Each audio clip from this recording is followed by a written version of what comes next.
Harry Kane has finally reported back to the training ground after the huge fallout when he failed to arrive on Monday, which is when the club indicated they were expecting him.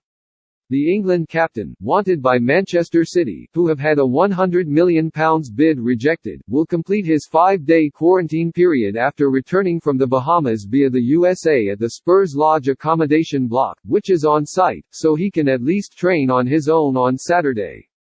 However, he won't be able to train with teammates until later in the week when he has completed his quarantine, meaning he will certainly miss the opening game of the season, coincidentally against City.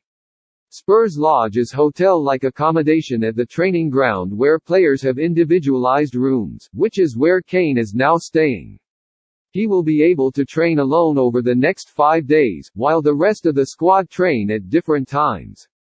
Kane claimed in a social media post on Friday that the club always knew when he was arriving back.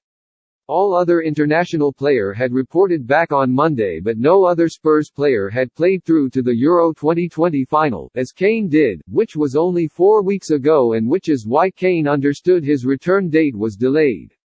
Tottenham remain deeply upset at how Kane and his brother, Charlie, have set about trying to extract himself from the club, with the player speaking out in a Gary Neville interview in the last week of the season when Spurs were still battling for a Europa League place. As such, it remains difficult to see a reconciliation between chairman Daniel Levy and the club's most iconic player. He has made it clear he wants to join Manchester City, but one Spurs source said that they were 90% sure he'll be at Spurs once the transfer window is over.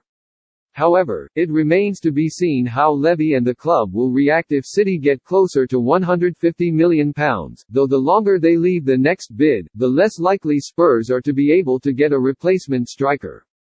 For more Tottenham news, subscribe to my channel, and if you have any questions let me know in the comments section.